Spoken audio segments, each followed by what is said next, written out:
Bonjour tout le monde, good afternoon.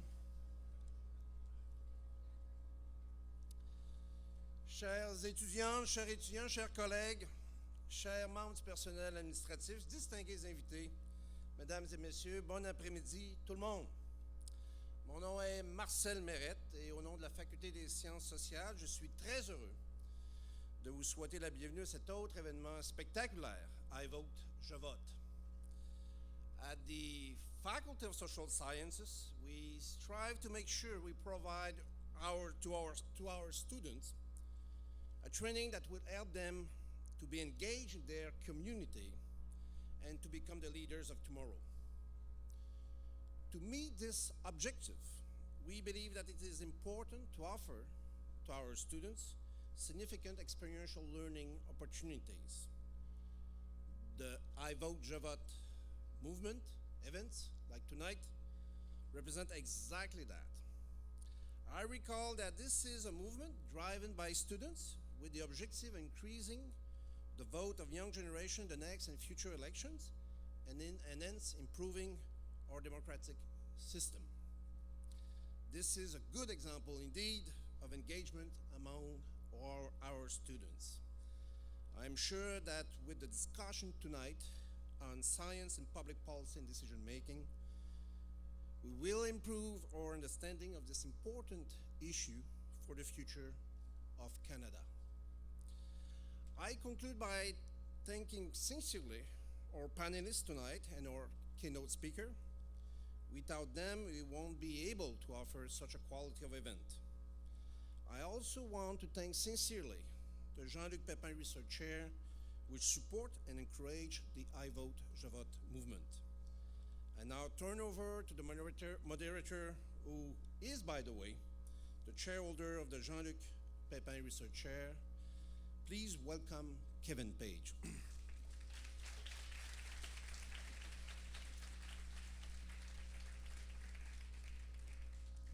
Hello, everybody.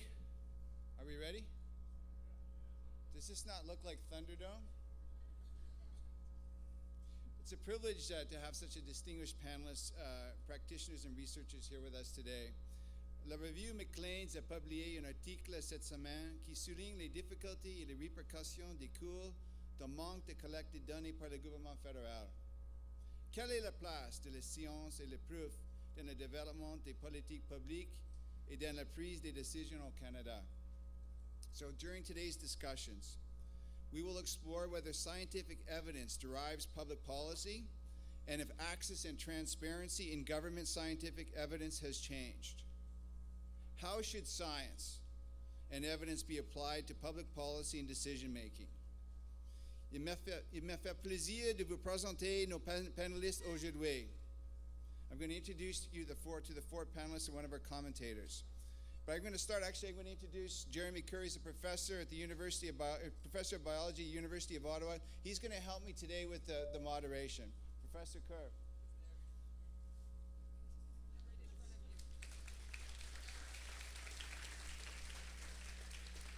How easy is that? Paul Dufour. When I asked him, how should I introduce you, Paul? He said, just some science old guy. He said, is a fellow and adjunct professor with the Institute of Science, Society, and Policy at the University of Ottawa, Paul Dufour.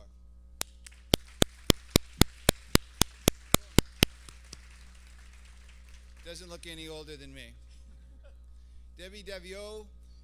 Debbie is the 52nd president of the Professional Institute of Public Service of Canada, PIPSI, on January 1st, 2014, represents about 20,000 researchers and scientists. Debbie.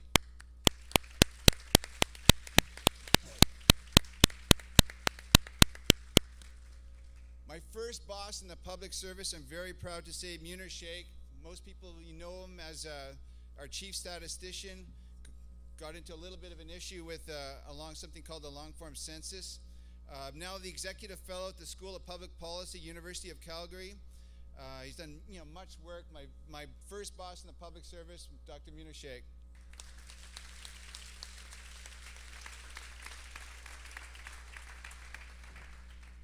Now a man I can barely recognize, even though I have coffee with him just about every other day, but I've never seen him in a suit and tie.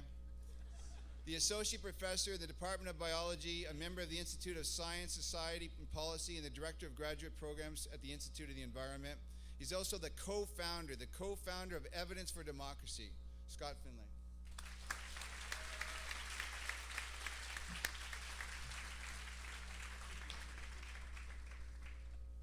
Dr. Kerr, Jeremy Kerr, assumera le rôle de commentateur. Nous panélistes répondre en anglais ou en français ou dans les deux langues aux questions de M. Kerr or moi. So panelists are welcome to answer questions in English and French. And just in the lead up to this, we were speaking in the room upstairs, and I think what we heard from the panelists is that they want to engage. They want to be engaged by you. So they want to hear from you. We want questions and answers from the audience. So we're going to open this up. I'm going to ask each panelist to speak for about 7 minutes, and they're going to all have a little take because they've come from a different background, and we will then we'll get a brief presentation, a few comments from Dr. Kerr, and then we're going to open it up to Q's and A's from the audience. So here we go, Paul. Whoa! Sorry about that. Apologies. Bonjour, buongiorno, buenas tardes. Nice to see everybody here and up there. Hello up there. I'm going to give you a sort of a background intro, given my experience on science culture and science literacy, and why it's such an important dimension to what we're going to be talking about on this panel. By the way, most of you should know it is Science Literacy Week. Everybody know that? Good. So I'm going to give you an overview real quick, of some of the experiments that we've been dealing with over the past 30 years. That's how old I am, working in this business. And I'll give you a series of suggestions towards the end of my 7 minutes on where I think we should be going and thinking about for this next election and beyond, of course, because we are celebrating a very special event in 2017, right? 150th anniversary of Canada, and science is part of our culture. It's been part of building Canada. It's a nation-building exercise, and we should be thinking about that as well. So let me just flip to the, sorry. There we go. Okay, so when we're talking about science culture and science literacy, all governments, irrespective of their stripe, pay attention to this subject. And this is just a list of various strategies, approaches that the Government of Canada has experimented with over the last X number of years. And all of them, without exception, address the question of how do we improve science, culture, education, and literacy in our society. The emphasis for each of those listed strategies, of course, are a bit different from political party to political party. I'll talk a little bit about that. Part of the science culture exercise is also understanding that the way in which we gather, disseminate, and use evidence and knowledge in our decision-making structures also is an important feature of the science culture. And at the highest level, i.e. within our elected representatives' governments that we have elected that in the past and currently, science advice and the use of the evidence to help inform decision-making is critical. And what you have here on this next slide, and I'm sorry for the people up there that can't see this, but these are the experiments we've attempted over the last 50 years, starting with Pearson, Science Council of Canada, Mulroney, an advisory board on science and technology, Monsieur Chrétien, an advisory council on science, Monsieur Martin, who had his own science advisor, Dr. Arthur Carty. Full disclosure, I worked with Dr. Carty in that office. It was an interesting experiment. And the Science, Technology, and Innovation Council, which we currently have under Prime Minister Harper. One of the interesting things about the organizational architecture of science advice in this country is we never learn from our mistakes. We never build on lessons learned from what's worked and what's not worked. So what we do is we kill off organizations in one way or another. We don't learn, but we create new ones, and we start again. And this has been going on now for about 50 years, and I think my personal view is I think we need to step back and start looking at what that organizational ecology of science, advice, and evidence in our governments should look like. Incidentally, in the 1990s, late 90s, under M. Chrétien, there was a body called the Council of Science and Technology Advisors. It looked at the internal use of scientific advice within government departments and agencies. Essentially, the council was made up of chief scientists. I'll use that term loosely. Chief scientists in every department and agency. And the idea was to create a kind of a framework around decision-making that could help the government. And I ask you to read this very interesting statement from that framework, which was made a cabinet directive within the government and was followed by all departments and agencies on how you should use, adopt, respect the advice you're getting from your own research and knowledge community. By the way, when I say science advice, I also include traditional knowledge. Traditional knowledge and science are very important to this whole discussion, and we should always keep that in mind. So, I'm just going to quickly give you an agenda, a small manifesto of things we should think about when we're talking about what the next steps could be, should be, might be around this issue. First of all, I think we need to have a structure that allows for science advice that's made public. The information is accessible. We can use social media on a regular basis. And we need to think about creating a new advisory council, learning from our past mistakes, that's open, transparent. The current council does not publish its advice. It's not available to the public, the council to the Government of Canada right now. That is not a healthy thing for our democracy, in my view, and I think we need to do something about that. We also need to think about tapping into the youth organizations and agencies that are promoting science and science advocacy, some of whom are here today. Incidentally, for those of you who haven't signed up, there's a University of Ottawa Science Policy Society Club for undergraduate students. So have a look at the website, the University of Ottawa Institute for Science, Society, and Policy, and you'll see how to participate in that. We should be getting Parliament more engaged. Parliament's been eroded in many ways. Some people have been talking about a parliamentary science officer. Let's talk about that. We should be dealing with a clearinghouse, setting up a clearinghouse for scientific information available to all, a portal, so to speak. We could ensure that research community departments and so on take those responsibilities quite seriously in terms of disseminating that information, communicating the results of their information. We should support independent organizations that are moving this agenda forward on evidence-based knowledge and science. And finally, we should think about developing alliances with other like-minded organizations globally. This is a global movement that's been created. In France, it's Sauvons la Recherche.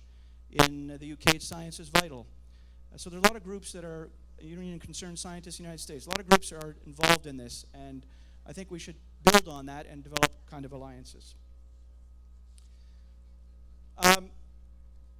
So evidence can come to the rescue with a properly defined architecture, and I think we need to think about how we could do that. For those of you who have seen the current measles debate, for example, or the argument about science and autism and the vaccines. I would just try to close by saying that there is a very interesting development that took place when President Obama took over in the United States on this issue. He actually issued a memorandum to all departments and agencies of the federal public service saying that we need to put science back in its rightful place within our decision-making structure. And this memorandum talked about being able to have scientists not just publish the results, but speak about the results in the media and not be hampered with various impediments, shall we say, to speaking about their results. So the scientific integrity issue is a critical one. And finally, I want to say that next week, just a heads up, next week there will be a release of a media package of a group that's been engaged for the last year and a half on developing a series of principles on scientific integrity, which builds a bit on what I just referred to in the Obama administration, but also on what this Council of Science and Technology Advisors did in the 1990s. So stay tuned.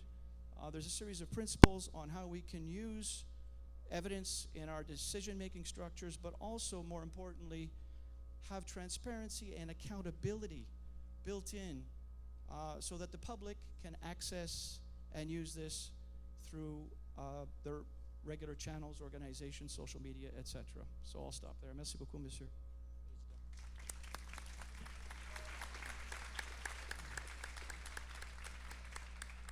Debbie.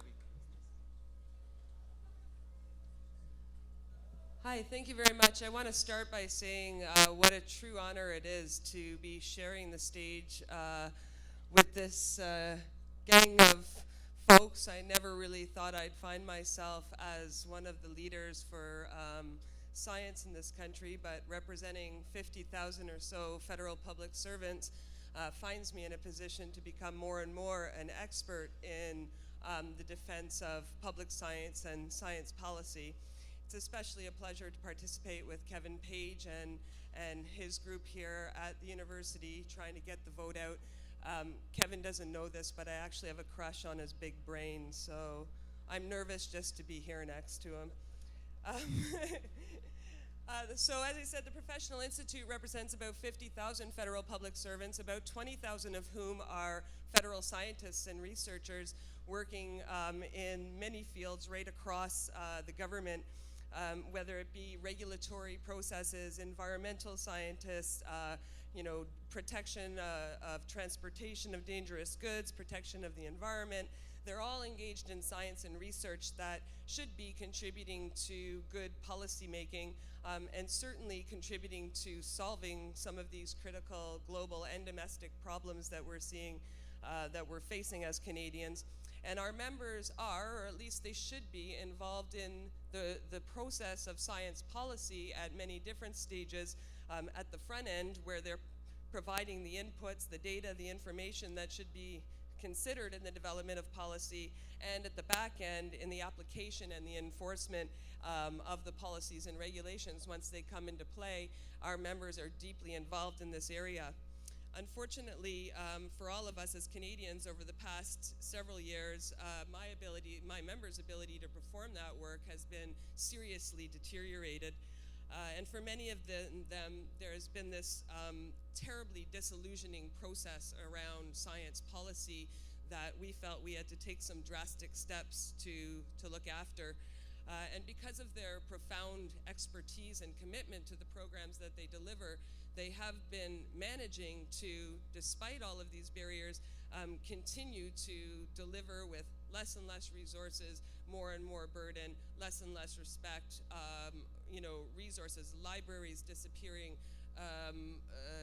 people whose research over a period of 25 years simply doesn't exist anymore. It makes it more and more difficult for the people in this country who actually do set policy, which aren't my members, if they don't have the evidence that we produce. And I think it's fair to say that Canadians do find this trend worrying. I mean, you probably started to hear about it back in 2007, but it has continually gotten worse. More and more elimination of resources, more and more cuts to what they called the back office. They neglected to tell you that that science and research was now a back office function, that the creation of evidence was less important somehow than these front-facing services to Canadians.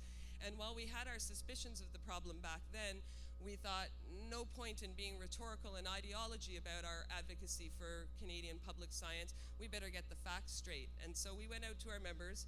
We surveyed all of our science and research members.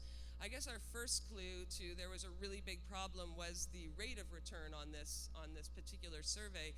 So we surveyed about 15,000 federal public scientists and researchers. Well over 5,000 responded, which was an extremely high rate of return on a voluntary survey. And what we heard from our members was truly a stunning indictment on the state of science in the federal government. And it put the spotlight in some very troubling ways in which the public policy process was being put at risk as a result of these changes to science. And so the survey unearthed plenty of evidence, most of it sickening, but I will just cover off a few of the pieces of information that I find are most pertinent to our conversation today. Because we already understood that muzzling was a problem, but when we spoke to our members, we learned that this problem was well beyond not being able to speak to the media. It went to not being able to attend conferences, not being able to speak or share research with your peers. You know, you probably, many of you heard about Stephen Campana, a world-renowned shark expert who was denied access to attend conferences and to exchange with his peers in a field where it's literally one deep. So Stephen Campana was the only shark expert in Canada who finally became so frustrated with his ability to be able to deliver on his program that he packed up his science and he went to Iceland. Stephen Campana's not alone. He was maybe one that didn't go as quietly as some of the others, but there are many experts that have left government because they feel they no longer have the capacity to serve Canadians in the way that they always have. So, you know, the picture that our scientists painted was one where evidence was increasingly being bypassed, where the products of their work was being excluded from the public policy process. Less than a quarter of government scientists told us that they were actually satisfied with the use of evidence in the policy-making process. And so this was back in 2012 when we first started to get this survey out, to get this survey data back. And they weren't nearly as upset back then as they are today in 2015 when we've seen the destruction, literally the destruction, the burning of books in 20 or so libraries across the country, in places like Rimouski, where they have the only French oceanic research center in North America. Libraries burn. I'm running out of time, so very quickly, you know, a quarter of scientists had actually been asked to exclude scientific data from their reports for non-scientific reasons. Half, or more than half, said that their ability to access the information they needed had been compromised, and 85% of them felt that their ability to do their work since 2008 had been severely compromised. This is just coming from the people doing this work.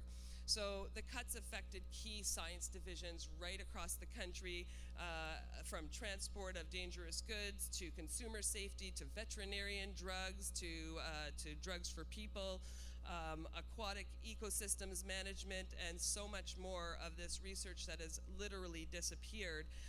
And at the same time, our scientists, so committed to their programs, are doing everything they can to continue to deliver, but finding more and more that capacity no longer exists. And so, as I say, feeling like they've been left with no choice whatsoever but to take some pretty drastic steps. And for us, that was twofold. Number one, we brought bargaining demands to the bargaining table. Instead of going there with wage increases and more vacation and all the things that unions normally go to fight for on behalf of their members, those were not the things that our scientists were interested in. We went to the table with the ability to attend conferences, with the ability to speak freely about their work, with reinvestment of monies that are generated through scientific innovation in government back into those programs that are generating them. And so that was on the one front at the bargaining table, sort of a premier tactic, if you will, right around the world, taking our scientific integrity to the bargaining table to protect science for those of you guys, for future generations of scientists. And secondly, we got really active, engaged in being politically active in this election. We are still nonpartisan. We are a professional organization representing professionals in the federal public sector for obvious reasons. Our membership is spread right across the board in terms of who they support, except I think we can safely say that the vast majority of federal public servants can no longer support this current government, and they're going to be voting for change on October the 19th, and they're going to be voting for change. Yeah. Because they're going to vote for change because Canadians deserve a government that has the facts and is prepared to face them when it comes to making important and critical policy on behalf of Canadians, whether it's with public safety, public health, inequality, climate change, or innovation, or economic growth. None of these things should ever be considered without the facts, and currently today they all are. So on October the 19th, they especially don't want you guys out voting because you might very well not vote for the incumbent party, and so I urge you to make them pay for not wanting you to get out there by getting out there in droves and casting your vote on October the 19th. Thank you. Thank you, Debbie. Thank you, Ms. Debbie Davio. Thank you, Debbie. Munir Sheikh.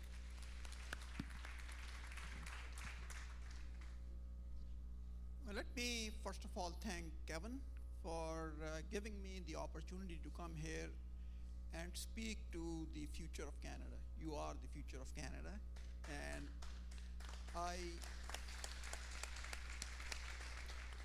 I'm quite honored to be here. The second thing that I want to mention, repeating what Kevin said earlier, I was his first boss in the public service. And when I look back at all of the people I've hired, I would say that I'm really proud to having hired Kevin. That is the way a public servant is supposed to be. And you see it right in front of you.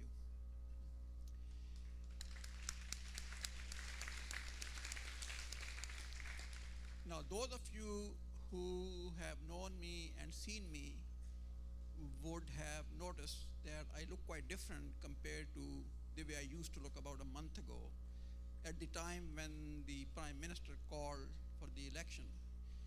And the reason I look so different is that having listened to the debates, I've been pulling my hair, and most of it is gone. With the remaining debates that are still to come, we have one more month to go.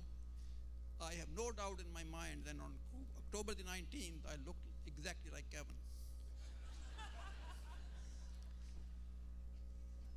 I have a presentation on evidence-based policy development, and you won't see the word science anywhere. I'm not a scientist in the traditional sense of the word, so I'm going to focus on evidence. And in focusing on evidence, I hope I can make it work. Okay, evidence is serious business. Everybody is in support of using evidence in decision-making or policy development. For me, the use of evidence means three things. We must begin with a clear hypothesis. We must then use evidence for policy analysis, and then again, we must use evidence for optimal policy development. That is the sequence in which you use evidence for decision-making. And I want to very clearly distinguish between evidence-based decision-making and decision-based evidence-making, which is what you see most often. And I'm sure you know what leadership is, so I'm not really going to be talking about it in the short amount of time that we have.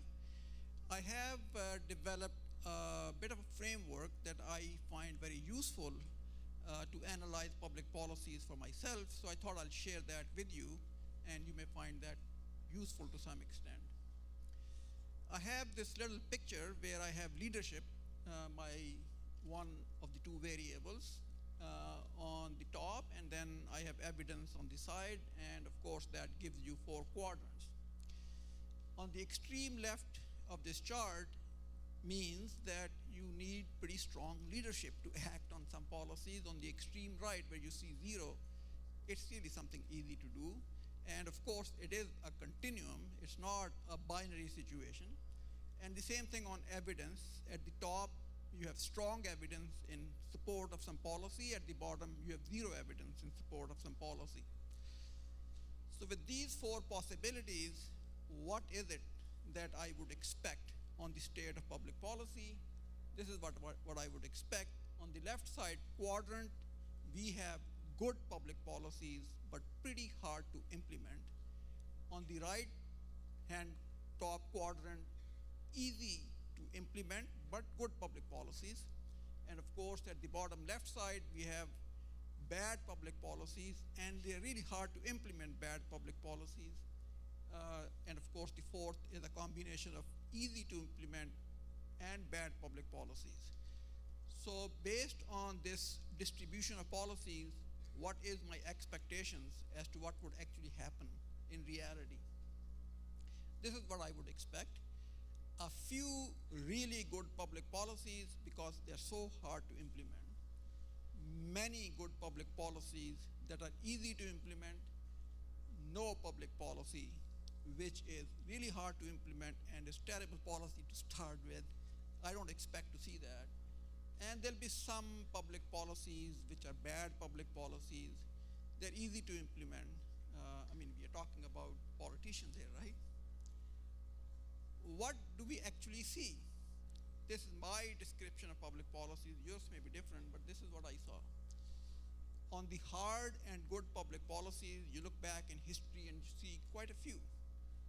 The implementation of the GST, price stability, reform of the Canada-Quebec pension plan, the elimination of deficit in 1997, the free trade agreement, not an exhaustive list, but quite a few examples. On the right-hand side, remember, these are easy policies to do. They require a little bit of political leadership, not a hell of a lot.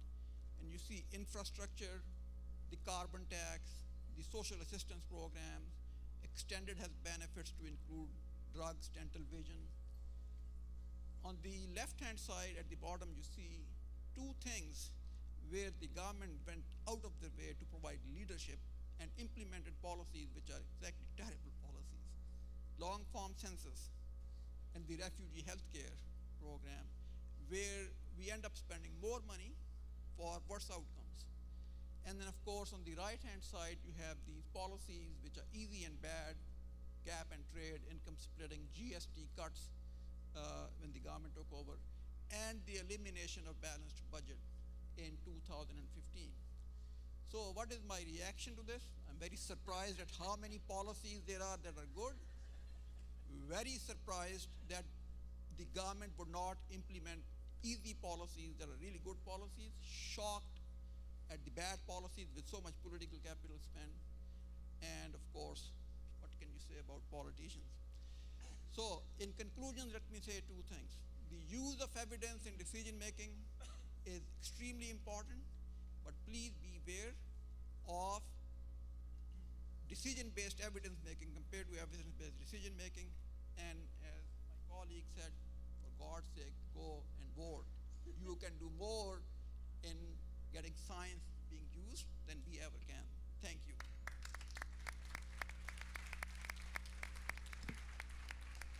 Thank you, Minir Sheikh. Scott Finley. Hello. I think that I will confine my remarks to some comments about why I'm a scientist, first of all. I'm an educator also, and I'd like to just give you a little bit of a flavor for why I personally have become so involved in this issue over the last little while. And those comments take the form of actually 3 arguments. And those are arguments that strike to my core, A, as a scientist, and B, as an educator. So the first argument has to do with 2 things that I embrace and value highly: science and democracy. And the argument goes like this. True democracy depends on an informed public. This was a point made by Thomas Jefferson, the architect of the American Constitution, and he was absolutely right. That's premise number one. Premise number two is that knowledge that creates the informed public, science generates that. There is, of course, knowledge that goes above, transcends science, and there are critical questions to which science cannot speak. But nonetheless, a fair amount of knowledge is a consequence of science. And if you put those two premises together, you're left with the inevitable, i.e. deductive conclusion, that true democracy depends on science. That's argument number one. The second argument speaks to the second institution that I'm very much involved in here at the university. It's part of the reason why I became a university professor: education. Thomas Jefferson again noted that the principal directive of government, the first objective of government, is to educate. And I agree 100%. That is the prime objective of government, is to educate. Education requires the sharing of information. That's critical. Thirdly, scientific information is a particular type of information, not the only type of information, but a very important part. If you put those three premises together, you're left with the conclusion that therefore governments have a responsibility to share scientific information. The third argument has to do with the type of science. Governments, or at least democratic governments, should be concerned first and foremost with the public interest. That's premise number one. Second premise, corporate interest is not necessarily the public interest. There are all sorts of cases where corporate interest and the public interest overlap, but one need not necessarily imply the other. The third premise is that corporate science serves corporate interests, first and foremost, not necessarily exclusively. If you put those three things together, you're left with the inevitable conclusion, in my view, that governments must support and uphold non-corporate science. So, those are the three arguments. And of course, I'm a university professor, so we're very big on arguments. But those are the three arguments that have led me, inevitably, to the conclusion that both democracy and the public interest depend critically on the conduct and the communication of public interest science. So, this event has been organized by Kevin, consistent with the idea that we want to encourage people to get out and vote, particularly young people to get out and vote. And so if you buy those arguments that I've just given you, and you need not, but if you do, there are an obvious set of questions that you should be asking of all candidates, irrespective of their political stripe. What is it that you, and by extension your party, are going to do to support the conduct and the communication of public interest science? And for me, as a scientist and an educator, that's a question of pressing concern. And I find it remarkable, to follow up on Munir's comments, I find it remarkable that I listened to 2 hours last Thursday of at times anesthetizing debate on the economy, and the word science was not mentioned once. Remarkable. There's a message there.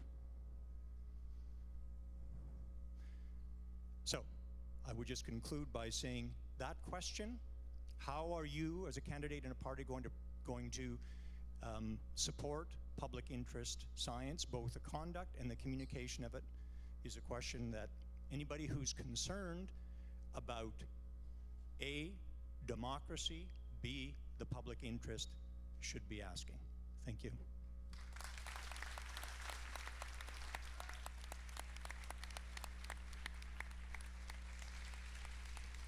Thank you, Scott. So I'm going to ask Dr. Kerr, Jeremy Kerr, Professor of Biology at the University of Ottawa, just to get the questions going, to give us some additional food for thought that brings some of these ideas together. And then please get your questions ready. Thank you very much. Okay, so hopefully everybody can hear me. Thank you very much for coming out this evening. I think it's a very positive sign that we have such an extraordinary turnout for a discussion around the use of evidence in decision-making at a policy level, and the idea that we can have this discussion and have a lot of people actually turn up to this theme and talk about this theme is a remarkable thing. And the fact is, you guys go up 5 flights of stairs. It's truly impressive, and I'll tell you right now, my lecture theaters.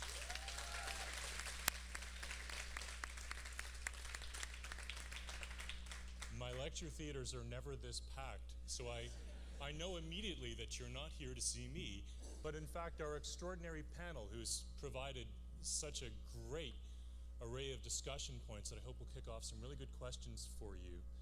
But I'd also like to thank our moderator, Kevin Page, whose extraordinary contributions as parliamentary budget officer set an example that I think we can all hold up and applaud.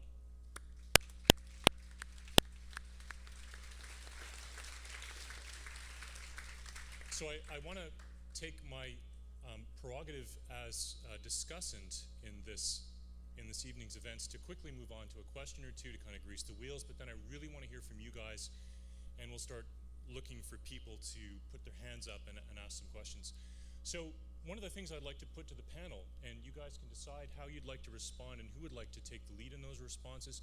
I might say that we have arguably reached a point now with discussions around roles of evidence in decision-making in Canada, where the problems are now so serious and arise from such a clearly defined end of the political spectrum that even having a discussion like we are doing this evening is implicitly a partisan political activity. How did we get to the point where using broadly based evidence to inform decision-making that affects Canadians' health, their environments, and their prosperity, how do we get to the point where those kinds of decisions informed by evidence might be viewed as a partisan act?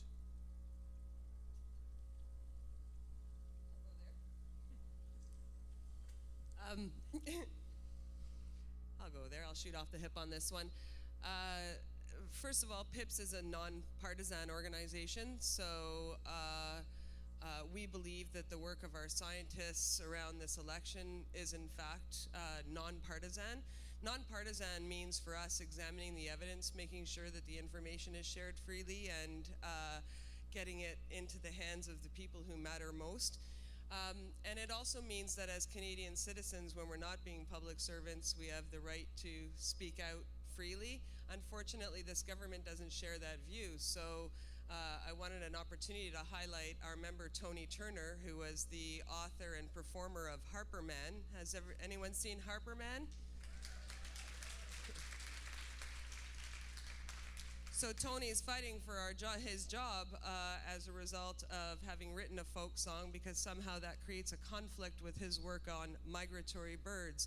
And I thought it really interesting, because one of the more conservative outlets that I did an interview with, by the way, even the conservative outlets are sensitized now to the issue of scientists, but the conservative outlet who had said to me, aren't you worried that, well, you know, this guy now, let's say he goes to give some policy advice to his deputy minister, and he's done this song against the government, they might not take him seriously. And I said, well, that's now the very definition of hyper-partisanship. Our members aren't offering up their opinion. They're offering up facts and evidence. It's up to somebody else to make policy on that evidence, and this government, unfortunately, finds evidence highly inconvenient, and that's how we got to this place. The evidence doesn't support their ideology, so they're eliminating the evidence, because otherwise, how can they possibly tell the story of the many reasons why they're right if the evidence says otherwise?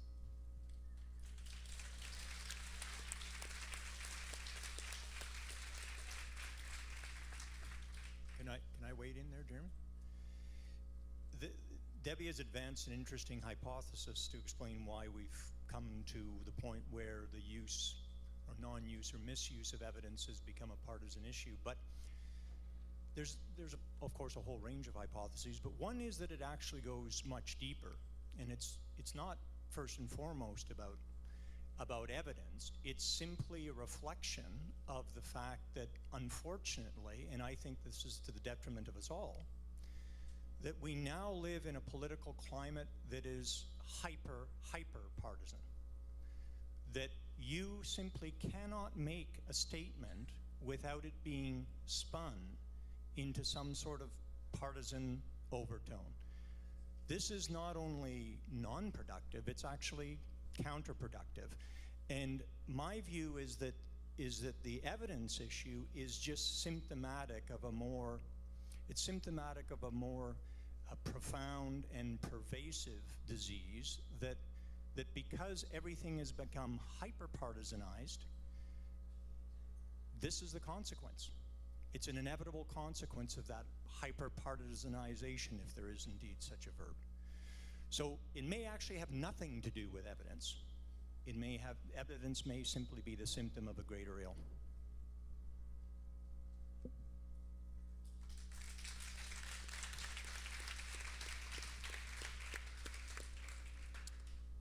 Well, let me remind people of the political process that we must follow in a democratic system like Canada's.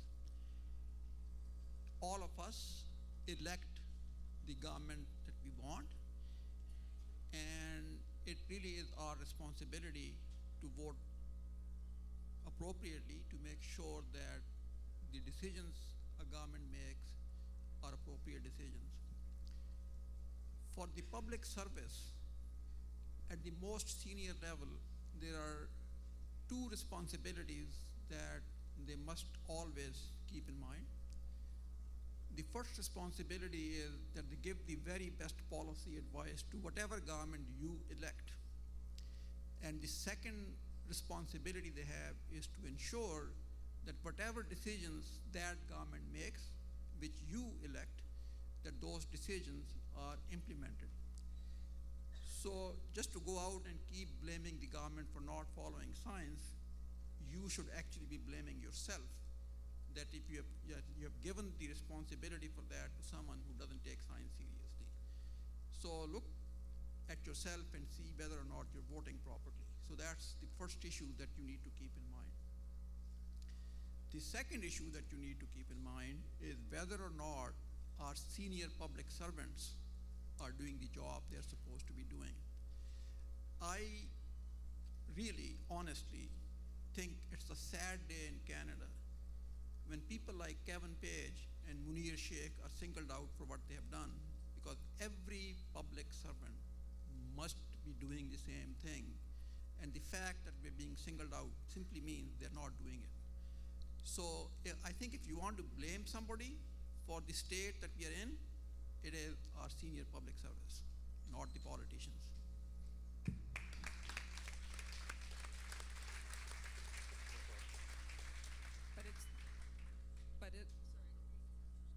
But it's also what makes both Kevin Page and Munir Sheikh, amongst a handful of others, the heroes of professional public servants who really just want to be able to do a good job.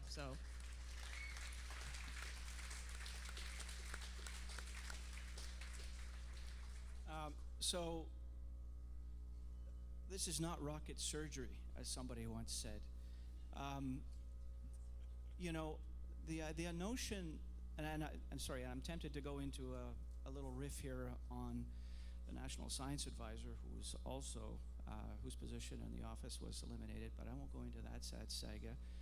But let me just remind people here that in the late 1990s, the government of Canada was facing a series of controversies around how it was handling quote-unquote evidence and science within its own public service. That had to do with the blood inquiry on tainted blood, cod, fisheries stock, and so on, health issues associated with pharma. And the government made a choice, right, at the time. The choice was, well, we'll ignore it, we'll clamp down, we'll forget about it, and it'll go away. Or we'll try to address the situation and create something that will try to address it constructively. And so what did they do? They came up with this framework that I mentioned to you earlier about decision making, and that we will try to develop an integrity set of principles for our federal public servants when we use science. And we do want to listen to what the scientific community has to say, this because we understand that this issue is so important to our society and our culture and our economy that it needs to be addressed. So you always have a choice. There's always a choice in public policy. And the question is whether you want to take path A or path B, or as Yogi Berra used to say, when you reach a fork in the road, take it, right? So, I mean, these are the choices that the public policy apparatus has to make. So I just wanted to remind people about that. Thank you.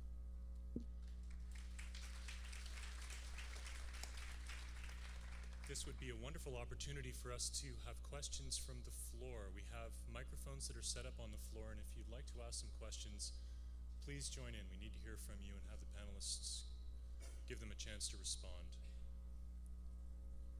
And folks upstairs, if you want to come jogging down, or send paper airplanes our way, we're used to it anyway, with questions on them, we will be very happy to hear them. Yes, please.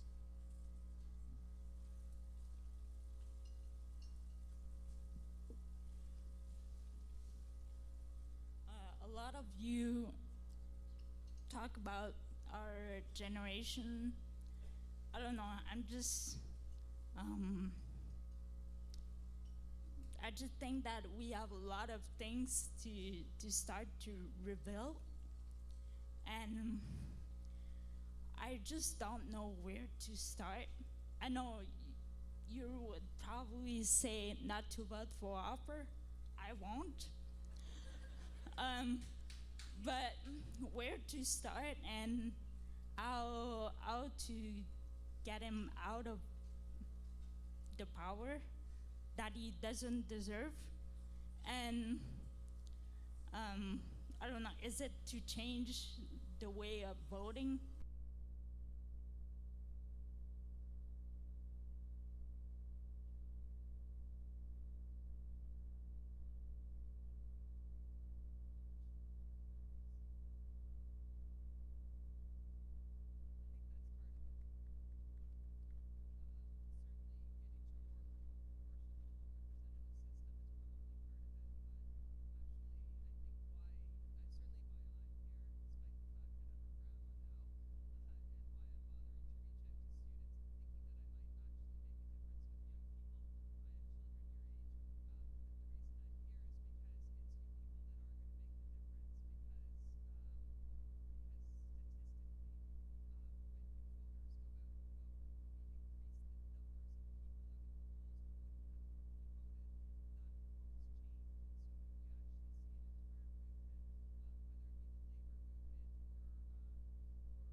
In this particular election because of who we represent.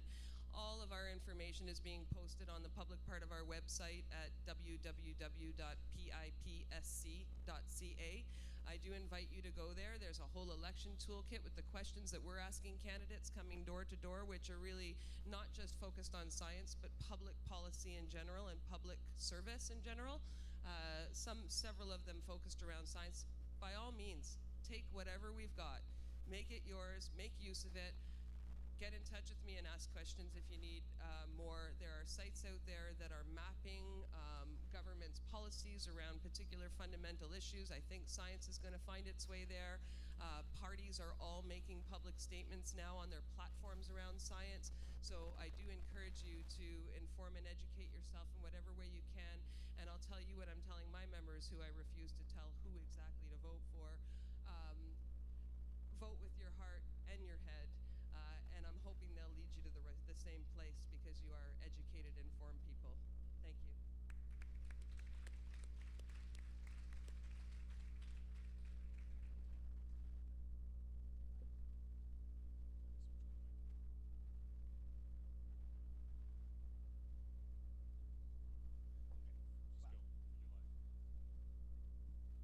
The question is, you often hear about this notion that ultimately elections, people vote based on kitchen table issues. The question is then, how would science become a kitchen table issue?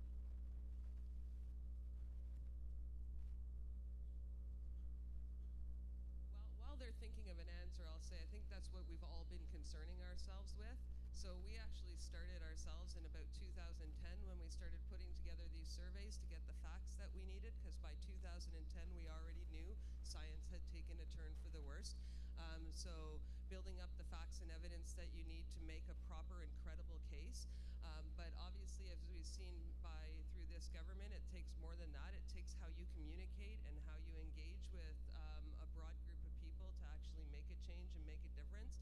And so we've done everything from teaching our people how to speak about these issues to teaching them which parts of their communities they can properly engage with to make this difference. But quite honestly, I think we're all concerned with exactly that question, and this is just one of the many things that we're doing to make that difference.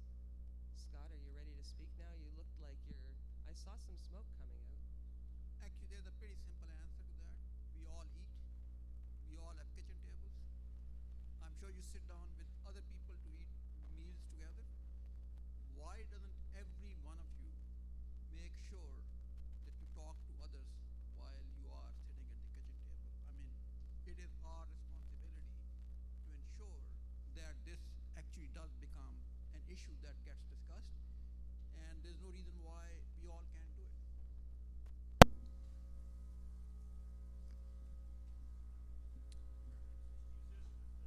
Working yet? There you go. Oh, how about that? I wanted to ask a question about, because it's been my observation over quite a while that communication management is a huge feature of modern political management in Canada. And I would argue that that's really the thing that's prohibiting both the democracy, appropriate functioning of democracy and appropriate functioning of science. So we've seen communication management just get elevated and elevated to the point where you now have, over 100 staffers in the PMO. I mean, how did that happen?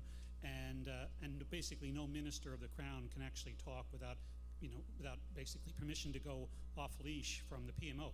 So to what degree, and that has been a long time coming. I'm hearing around a while, that's been coming for 25, 30 years, a slow progression, and maybe it's gone to another level, current government. But how do you ever work against that? Because that's just something that's happened. There's a lot of players in that, including the media, including how the public consumes sound bites, etc. So how do we go return that tide back? Because communication management, in my mind, is a huge stumbling block. Perhaps I can take a shot at that. I think you're absolutely right. I think that this ultra hyper communication management does militate against the kinds of issues that we would like to see put forward. But there's a reason that that's become the world in which we live, right? And I think that reason, this is my hypothesis, I am after all a scientist, the reason is because for some reason or other, we, the public, has become completely intolerant of mistakes. And so if the public has become completely intolerant of errors, then the worst thing that you can do politically is make a mistake or admit to it. And if the worst thing you can do is make a mistake or admit to it, the inevitable consequence of that is hyper communications management. The machinery of government has become completely risk averse. And there's this old adage that a man, it's an antiquated adage, so it refers to men only, but the same applies to women. The man or woman who can't make a mistake can't make anything. And I think that evolution of this hyper-management is a consequence of the lack of tolerance on the public's part in making an error. And yet everybody in this room makes errors all the time. And so I think if the public were more forgiving about errors, of course we make errors. The key is if you repeat them, right? I think if the public became more tolerant of errors, that would reverse this tide, this trend, because the political machinery is not stupid. They're doing it because it works. Why does it work? Because of our attitudes. That's the way, in my view, this is my hypothesis. So, how would we reverse that trend to become a bit more tolerant? Thank you.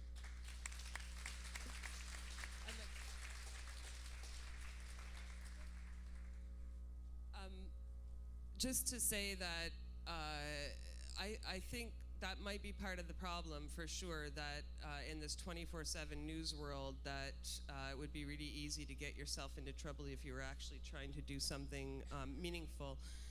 Nonetheless, when we surveyed our members, 86% of them, 86%, said they felt they would face censure or retaliation if they spoke out about a departmental decision that could harm public health, safety, or the environment. 86%. So when there's that kind of threat, a muzzle that is so strong that people's very livelihoods are threatened by that muzzle, I think the answer lies in that if you want actually to be able to put out credible information in a 24/7 information world, you actually need to have credible experts doing so. And so long as your experts are completely muzzled, we are never going to get a handle or get the upper edge on the communications front. We're never going to be able to tell the right stories because the people who have the information to tell them aren't allowed to.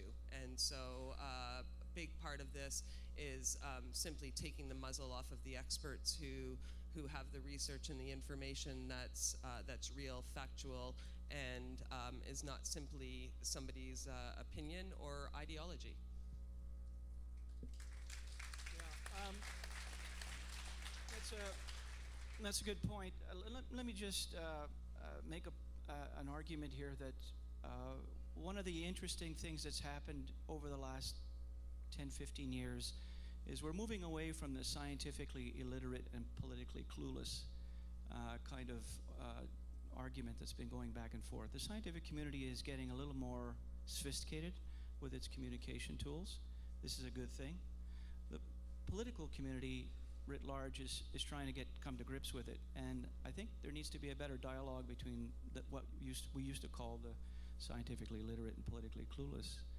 I think this notion about communicating, you all can communicate, you're all wired, and using social media, I think that's an important dimension to getting out there and making the case for why this is an important election issue. So go to it.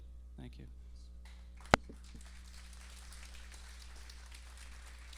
So I'd like to invite you to ask a Hello. question. Thank you for giving me the privilege of speaking here. This is very interesting. I'd like to go back to the year 1969. There was a very interesting book written entitled Propaganda, The Shaping of Human Attitudes. So it isn't just necessarily the role of propaganda, to inform people, but to shape that very public opinion. So how does the public find a way to talk back to it It's just one way. It's not dialogue. It's monologue coming from the top. And I see we've got this side show going on for till October the 19th. I wonder who in the hell's robbing the till.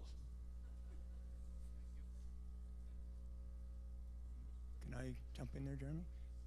I think this is a very important point, and I would go back to the attitude issue. You know, knowledge is important, but attitude is all. And I talked a little bit about in my response to the previous comment about fostering one way to reduce or reverse the trend of this communication control is to become a bit more tolerant of error. I think a second attitude that we need to develop, and scientists are at least notionally good at this because it's bred in the bone, and that is to become more skeptical. Right? Science teaches us, or should teach us, to become more skeptical. I'm not convinced that it always does, but it should. And so the way to counteract propaganda is to simply become more skeptical, constructively skeptical, right? So it's not a knee-jerk Pavlovian skepticism where you just don't believe anything you're told, but to ask the question, you know, you say that this is the case. How do we know that? And my view is if the public started to develop and make clear those two attitudes, an attitude of tolerance for error, not limitless tolerance, but some tolerance, more than we have, for error, and secondly, a culture of skepticism. Those two things combined, and that's something that everybody in this room could do. Those two things combined, I think, might be effective, or at least that's my hypothesis.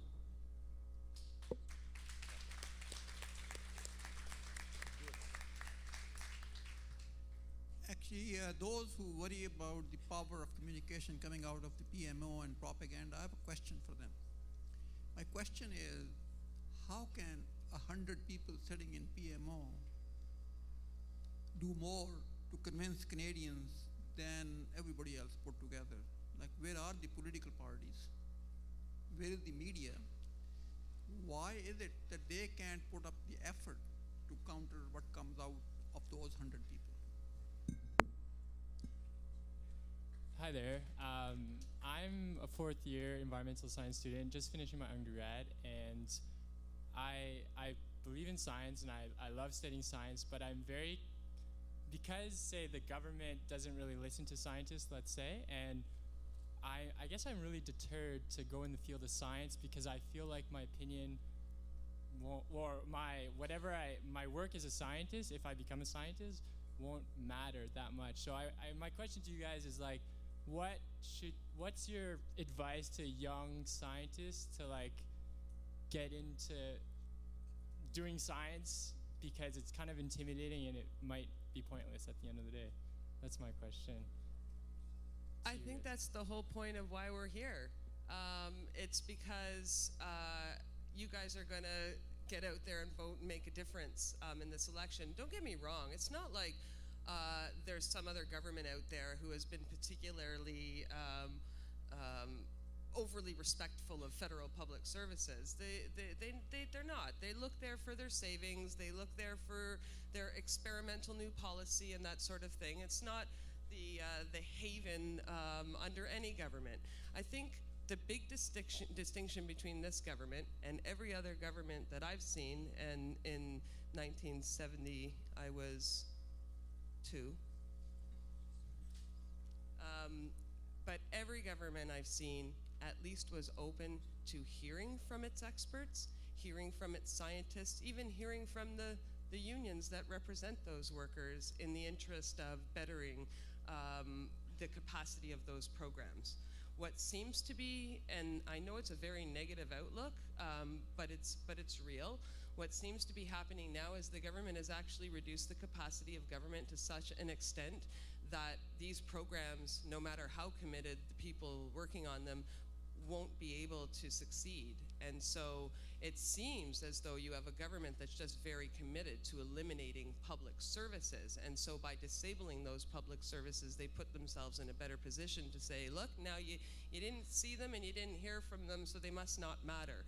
And our job is to counter that. And as I say, in fact, I took this from Kevin Page when he came and spoke at one of our events a couple years ago, that this is an election. This election is an opportunity that can't be missed. It is an opportunity to restore the balance on what is reasonable and what is fair and what Canadians need and deserve in order to be healthy and well. And so for me, there's one solution that I'm going to try to effect in the next 28 days. And then beyond that, we've got other solutions, as I say, at the bargaining table and advocating in various areas. But I don't think I could be any more clear that number one solution is make sure you get out and vote, and you vote for the kind of government that you want, because otherwise you're going to face, your generation's going to face exactly what mine did, which is a deteriorating capacity of government and the complete ignorance of scientific facts and evidence. So get out there, cast your ballot, and I can assure you that this is the worst government we've faced so far, and we can only get better.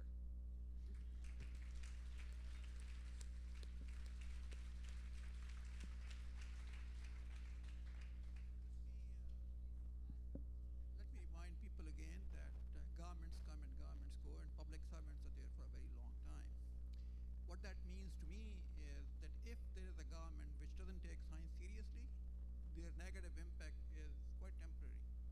If, on the other hand, good scientists, as a result of that, don't join the government or the public service, you will be doing permanent damage to the public service of Canada.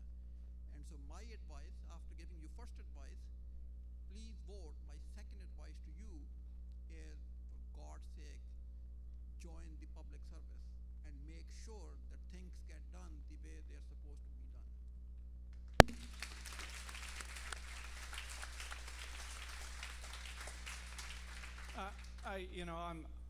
I'm not completely depressed. I think this is, there are many positive signals out there. Come and take my course on science policy and why it matters for young scientists like yourself, and I can help you with that. But more importantly, I think we focus a lot on the federal government, but you can also play a very important role in other public service functions, which includes our local municipalities here, provincial governments, and they're not all in the same category. If you look at what's happening in Quebec right now, for example, they have a chief scientist, they have a research integrity set of guidelines for their own scientific community. I mean, they're trying to, ils ont une culture scientifique qui est très, très bien développée. Ils ont ACFAS, ils ont plusieurs organismes qui sont là pour la disponibilité des jeunes. Yeah, so all I'm saying is, it's not just the feds that are going to make or break your future. There's other opportunities.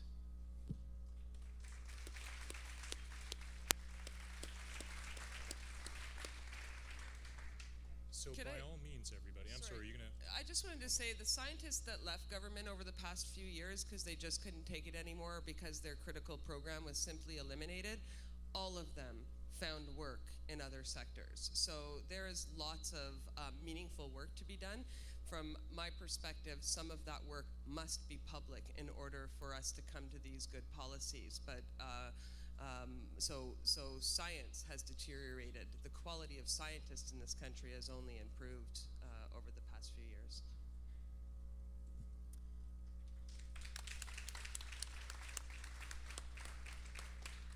So let me just say one thing in conclusion. The negative option of not voting takes your voice out of the debate.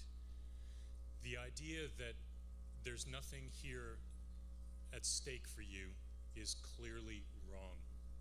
Your voice needs to be heard, and the single best way that you have to exercise your right to participate in the debate is to exercise your right to vote. Understand that the way you vote may have changed. The rules governing where you vote, how you vote, what you need to bring to vote are different than they used to be. You need to be prepared for those new rules. find out what those rules are, and make sure that you're not that unlucky person who turns up at the ballot box only to be sent home without exercising your right to vote. So I'll pass it over to Kevin Page.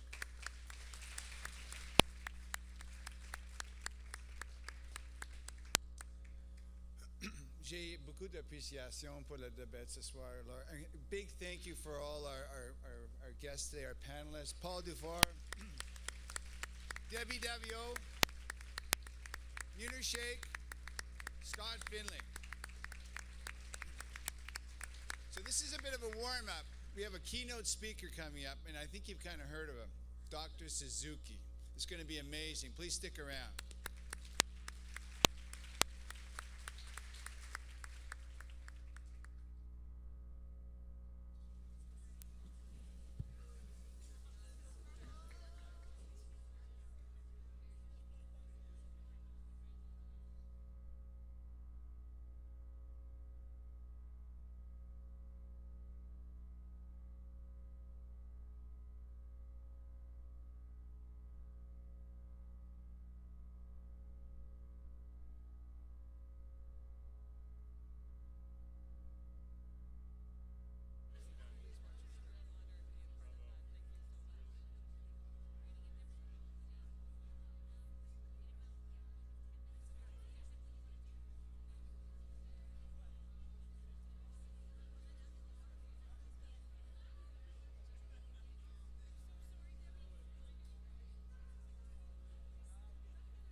Okay, welcome back, everybody.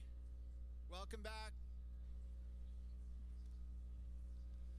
Chers étudiants et étudiantes, collègues et invités, c'est un véritable honneur et un privilège de vous présenter un Canadien renommé ce soir. I think you know who it is. A genetist by training, Dr. Suzuki is a household name. Thanks to his 30-year career in broadcasting on matters of nature and science. He has won 4 Gemini Awards. We're still working on our first one here. As best host of different Canadian television series, his 8-part television series, A Planet for the Taking, won an award from the United Nations. His 8-part BBC PBS series, The Secret of Life, was praised internationally, as was his 5-part series, The Brain, for the Discovery Channel. On June 10, 2002, he received the John Draney Award for Broadcasting Excellence. Dr. Suzuki est aussi reconnu comme un leader mondial dans l'écologie durable. Il a reçu le prix Challenger pour la science de l'UNESCO. He was the recipient of the United Nations Environmental Program Medal. Global 500 in 2009 won the Right Livelihood Award, and which is considered the alternative to the Nobel Prize. Mesdames et messieurs, without further delay, it was with great pleasure that I invite Dr. David Suzuki to our stage at the University of Ottawa ce soir.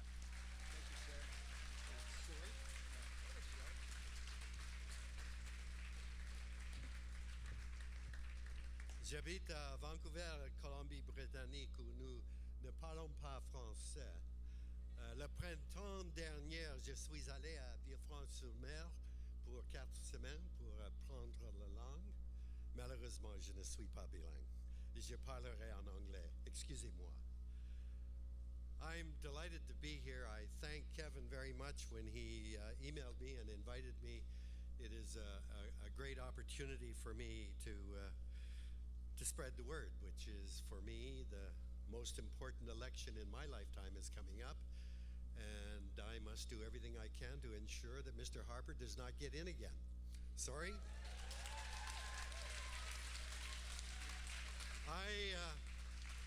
First, I would just want to remind you this was First Nations land, and when you think they inhabited this area for thousands of years, they sure did a better job of taking care of it than we have.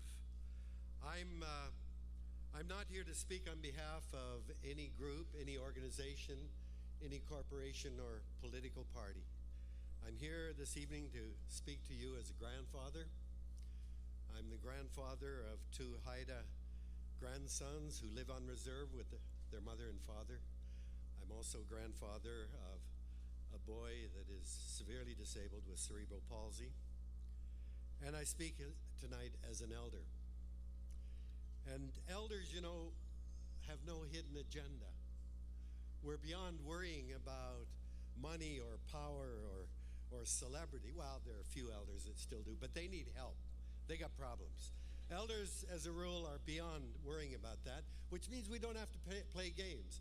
We don't have to kiss anybody's behind in order to get a promotion or a job or a raise. We can speak the truth from our hearts. And if that offends people, that's their problem, not ours.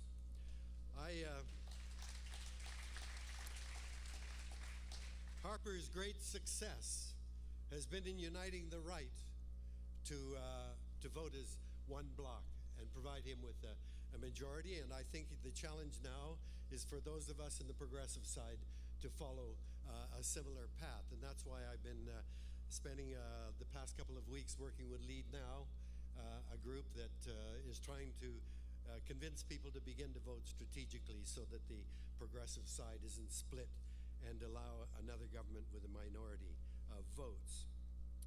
When whoever is elected in the election to come and whatever Parliament does will have very little consequence for me. I'm at the end of my life. But whoever is elected and whatever Parliament does or does not do will reverberate throughout your entire lives. You are the ones who have everything at stake in this election. You've got to get involved in the political process.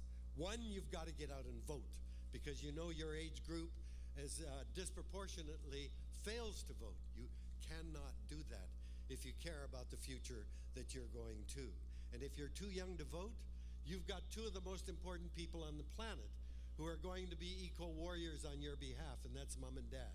They have to be there to put your concerns onto the political agenda. And your grandmother and grandfathers, get them involved. You've got to be involved because we are at an absolutely critical moment, not just for our Canada, but for the entire planet. My grandparents emigrated to Canada from Japan between 1902 and 1904. My parents were born and raised in Canada. Dad was born in Vancouver in 1909, my mother in 1911. They couldn't vote until 1948 because they were Japanese. The First Nations of this country couldn't vote until 1960. So I've always taken my right to vote as a sacred duty, and I've voted in every federal election since I turned 21 in 1957. I have never voted for a party that took power.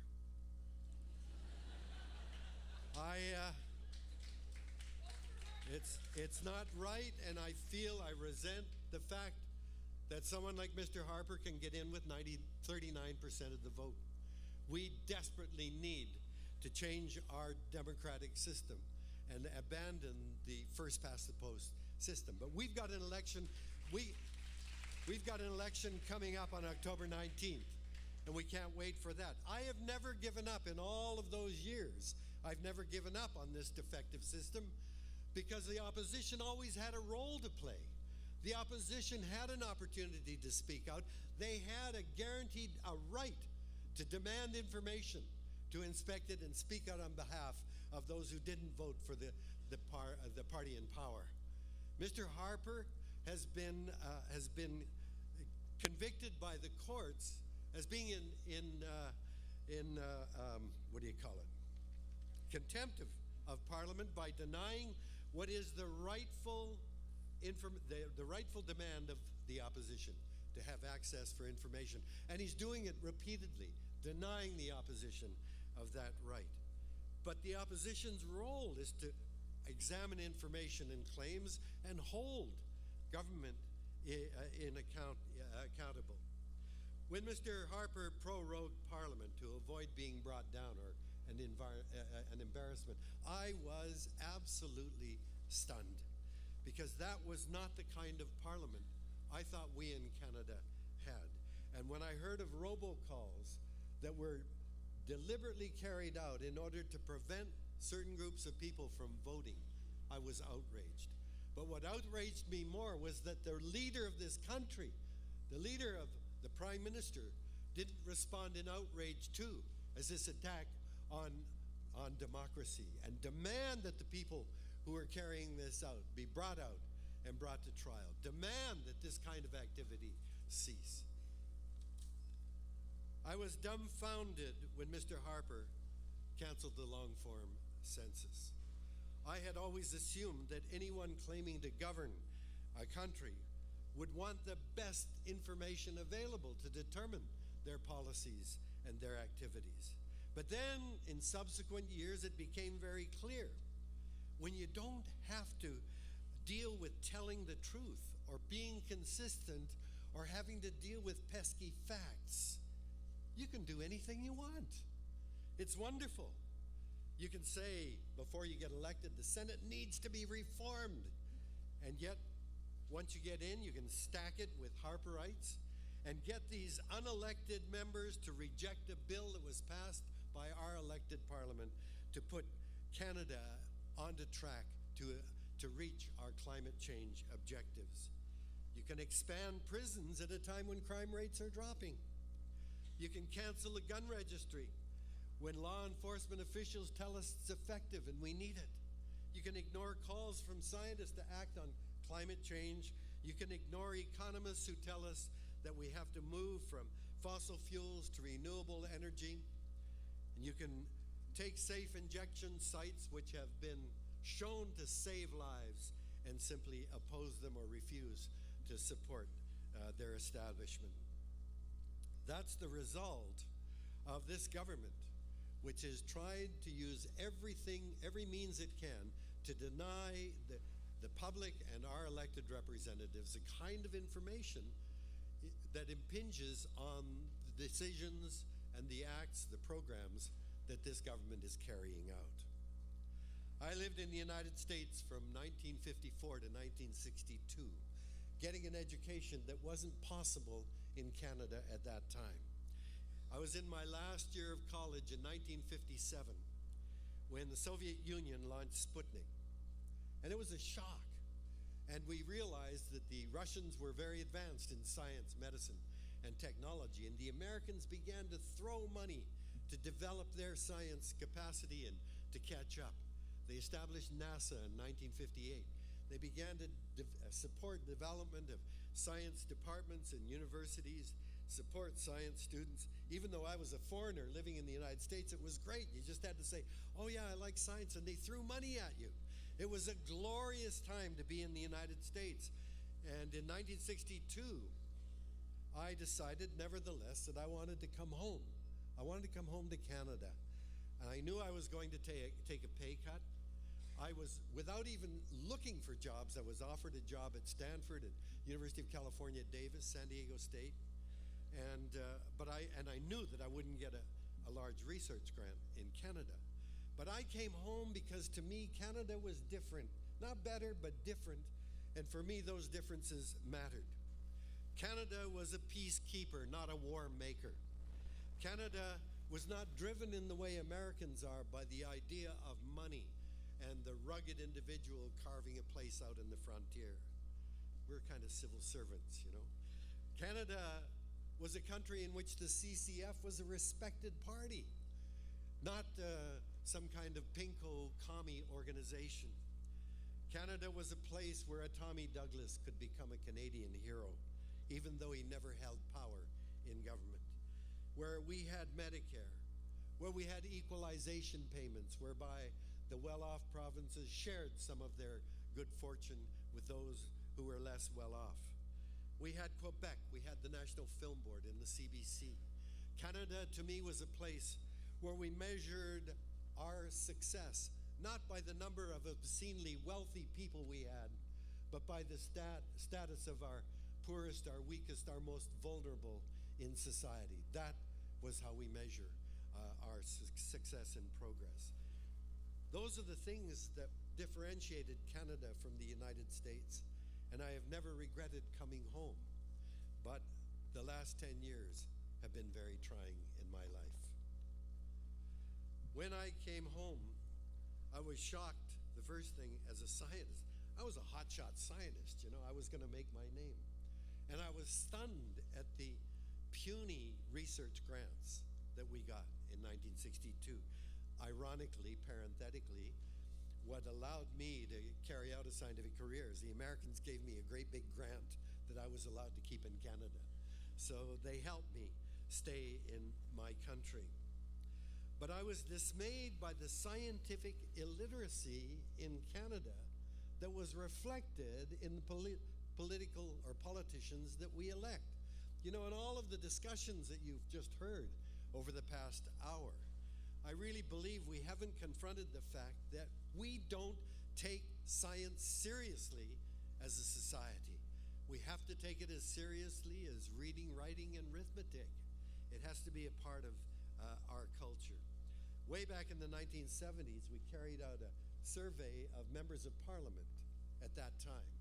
And we found, not our surprise, that over 70% of politicians in 1970 came from two areas. They came from law and they came from business. So it's not an accident that we're very preoccupied with issues jurisdictional and economic.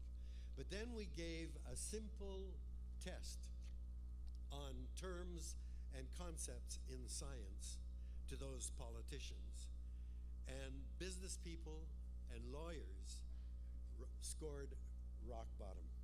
If they were in my genetics class, I'd have to have a special section for the very, very needy of information. I mean, they're totally illiterate, and yet they're going to make major decisions about genetic engineering, artificial intelligence, space research, nanotechnology. You run down the list of big importance, and they're scientifically illiterate.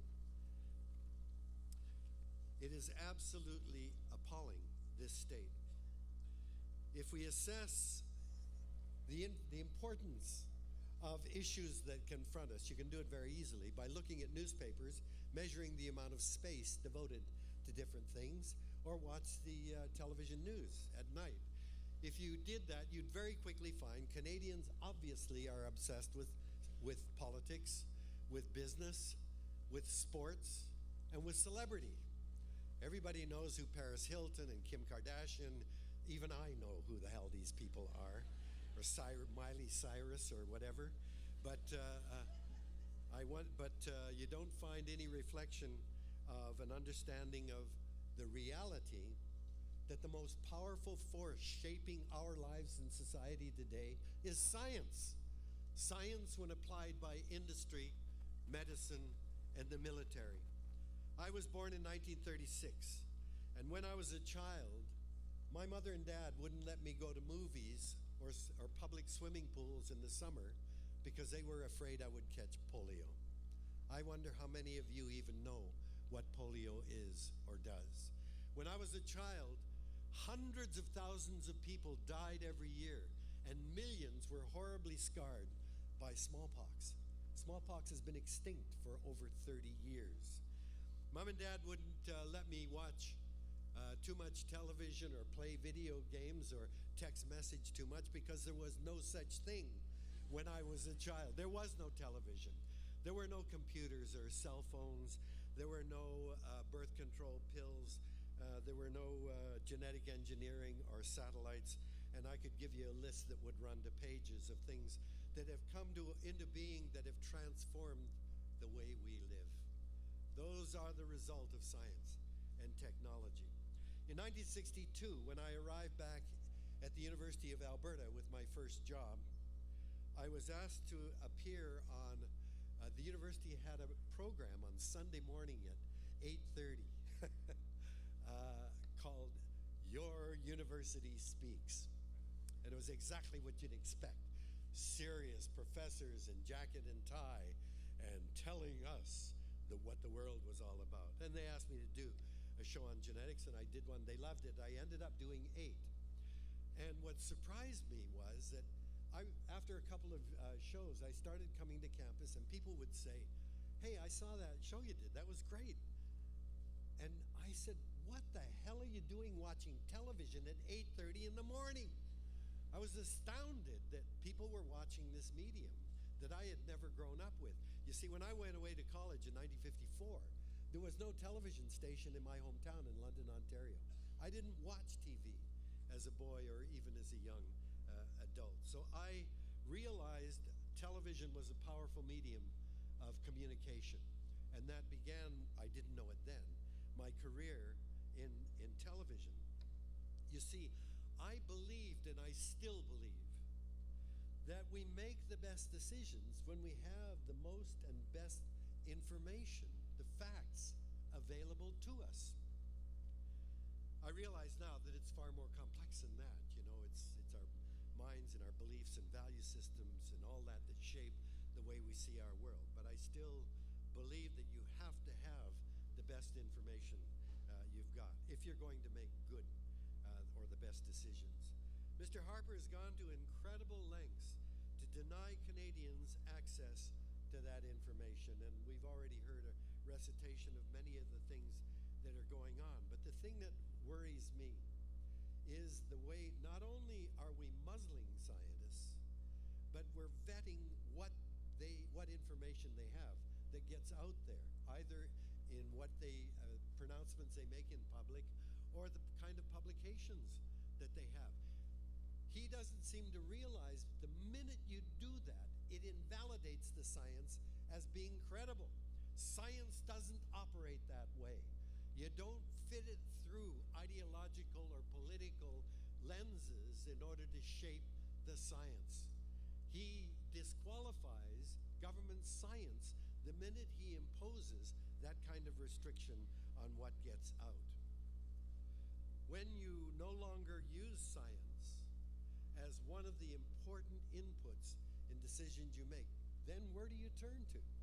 Do we go to the Fraser Institute? Do we go to the Bible? Do we go to the Quran?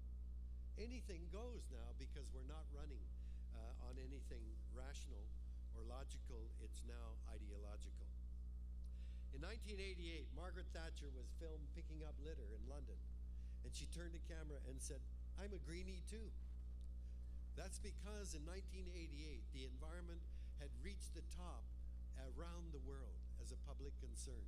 In 1988, a guy ran for president of the United States and said, "If you vote for me, I will be an environmental president." His name was George H.W. Bush. He didn't have a green bone in his body, but he said it because Americans made him say it. They had put it at the top of the agenda. In 1988, Brian Mulroney was reelected, and to show he cared about the environment, he appointed his brightest star to be the Minister of the Environment. Anyone know who that was? Lucien Bouchard. 4 months after he was appointed, I interviewed him, and I said, "Mr. Bouchard, what have you found is the most important environmental issue confronting Canadians today?" And he immediately said, "Global warming." That was impressive. 1988. So I said, "How serious is it?" And these are his exact words. "It threatens the survival of our species. We must act now." 1988, Stephen Lewis told me he chaired some of the sessions at a climatology meeting at the University of Toronto, and there were 300 climatologists from around the world. They were convinced the evidence was in human use of fossil fuels was causing climate change or global warming.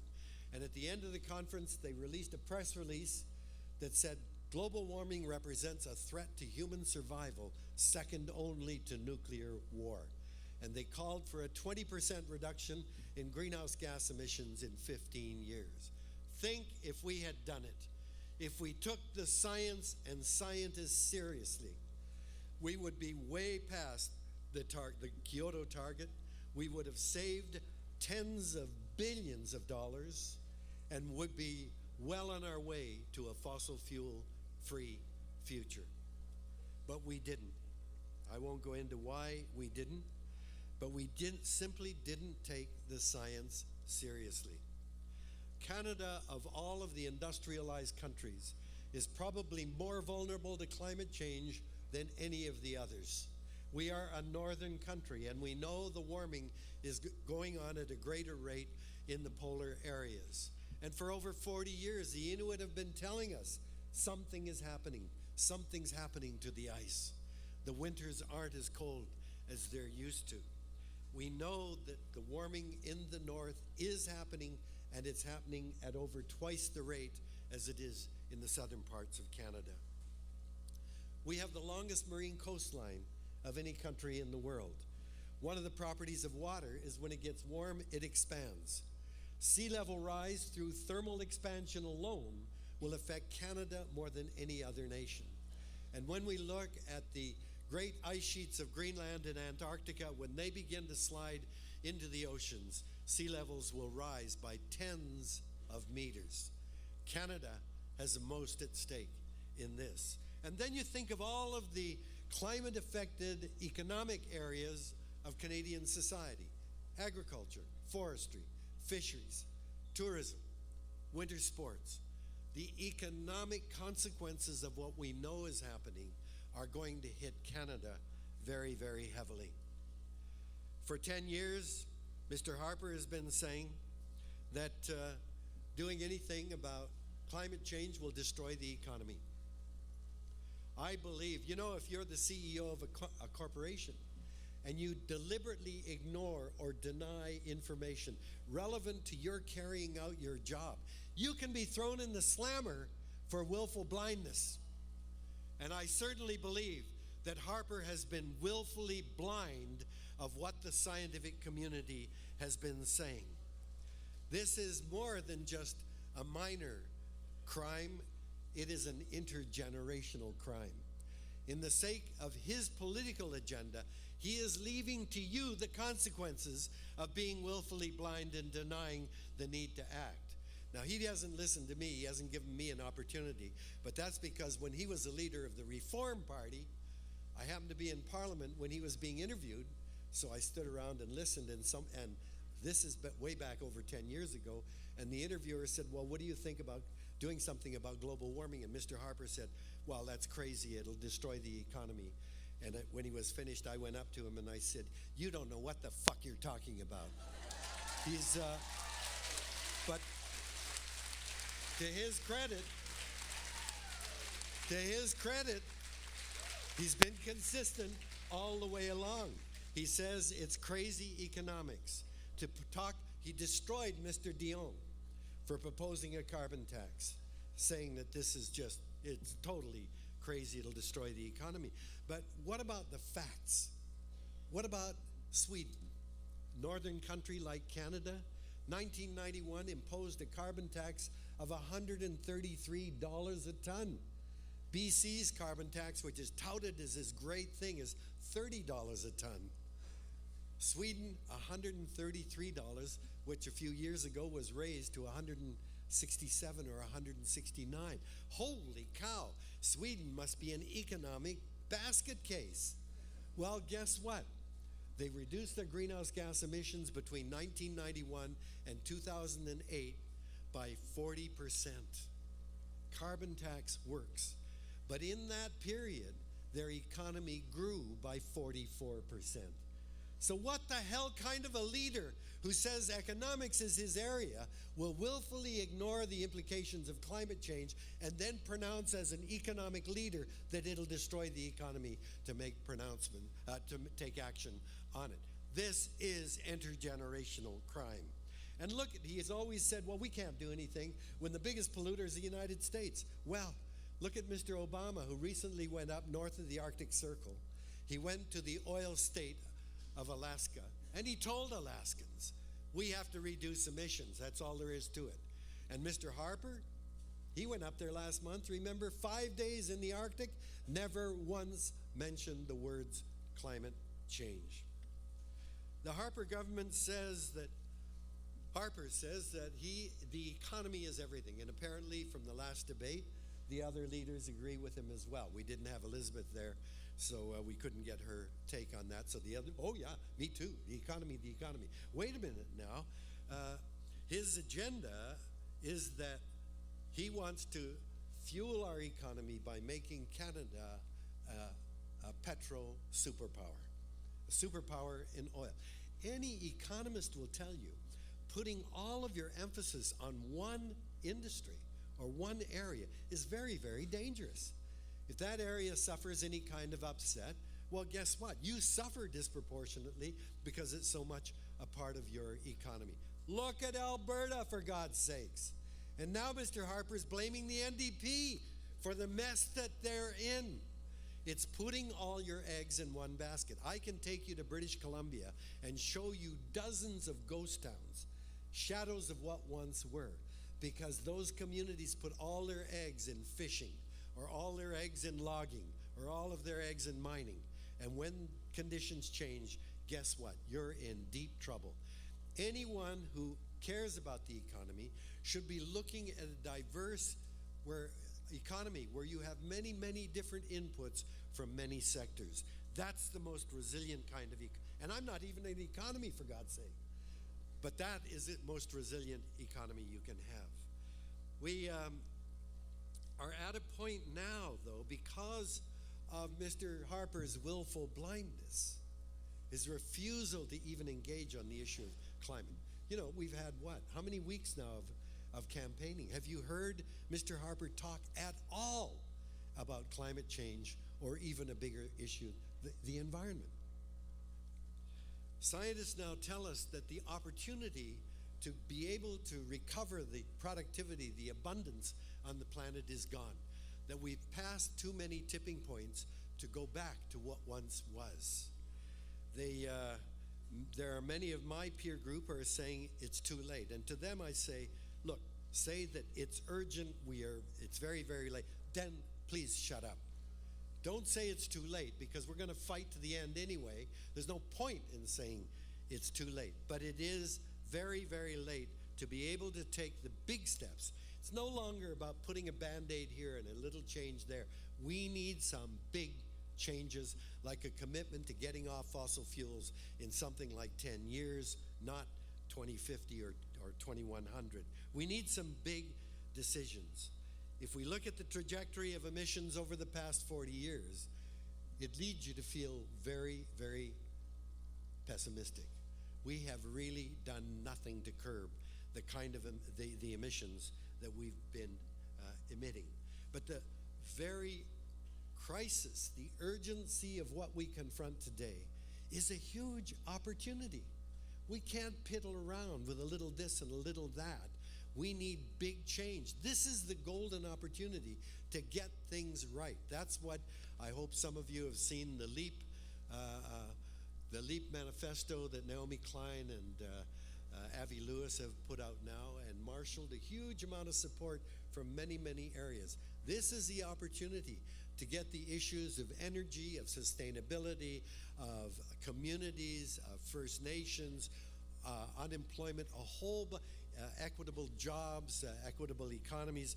A whole bunch of issues can now be brought to bear at this moment of crisis that is our opportunity to move in a different direction. We, ever since Rachel Carson, who published Silent Spring in 1962, I've been involved in battles of what we now call the environmental movement. In British Columbia, we fought against clear-cut logging, against large dams, against oil supertankers coming along our coast, against toxic pollution. And these battles continue to this day. But for several years now, I've said, I don't want to fight anymore. When we have fights, there's a winner and a loser, and we can't afford to have losers. We're talking about the future for our children and grandchildren. We can't have losers. So I believe that we have to stop fighting for our little cut of the pie or our vested interest and come together as a species and agree on what our foundation is of the way we live. So I got a call a few years ago from the CEO of one of the largest companies in the tar sands. And he said, would it be okay if I came down to talk to you? I said, I'm honored, I'm thrilled, of course, come and talk to me. So he came down the next day, and when he came to my door, I said, thank you for coming. I feel privileged that you've taken the time. But before you come through the door, I'm asking you, leave your identity as a CEO of this oil company outside the door. I want to meet you as a human to human, man to man. Well, I could see immediately he was not very happy because he had come down for a very different reason. So I took him to my office and I said, look, what I want to say is that the reality of the way that we live, and surely you have to agree with this, the reality is we live in a world that is shaped and constrained by laws of nature. And there's nothing we can do about those laws. So in physics, we know we can't build a rocket that will go faster than the speed of light. We know that. We can't build an anti-gravity machine on Earth. We can't build a perpetual motion machine. These things are dictated to us by physics, and everybody accepts that's the way the planet is. In chemistry, it's the same thing. The atomic properties of the elements, diffusion constants, reaction rates, these are all factors that determine the kind of atoms that you can take and put together and the kind of molecules you can synthesize and how long it will take. All that stuff is dictated to us by laws of chemistry. And in biology, it's exactly the same thing. Every species has a maximum number that can live in an ecosystem or a habitat that's dictated by the carrying capacity of that ecosystem or that habitat. Exceed that limit and your population will crash. And humans are no different. Although we're not confined to an ecosystem or a habitat, our home, in fact, is the biosphere, the zone of air, water, and land where all life exists. That's our domain. That's our house. And there are limits on how many human beings can be carried. Most of us feel that we're far above the ability of the planet, of the biosphere, to sustain 7 billion people. But, and you can say, well, how can we all live and keep adding more? We do it by using up the rightful legacy of our children and grandchildren. That's how we sustain the illusion that everything's okay and we can go on as we do. So there's carrying capacity of the planet dictates that we as well will be limited or confined by, to a number that can be carried indefinitely. But the other reality is that we are animals. And I'm amazed at the number of people that get really angry when I say that.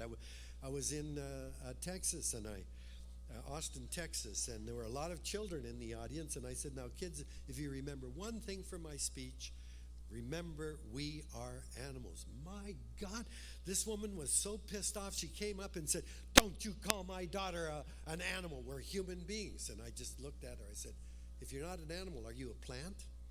Like, we are animals, and our biological nature dictates certain fundamental realities. I said, Mr. CEO, if you don't have a breath of air for 3 to 4 minutes, you're dead. If you have to breathe polluted air, you're sick. So would you not agree with me that clean air has got to be the highest priority for us to protect? He kind of went, he didn't agree with me. And then I said, look, Mr. CEO, you're 60 to 70% water by weight. We're all basically a big blob of water with enough thickener added, we don't dribble away on the floor. But you know, the water leaks out of our bodies through our skin and our eyes and our crotch and our mouth, and so we have to keep topping up. I said, Mr. CEO, if you don't have water for 3 to 4 days, you're dead. If you have to drink contaminated water, you're sick. So can we put clean water up there with clean air as the highest priority of all human beings on the planet? And then I said, if you don't have food for 4 to 6 weeks, if you're dead.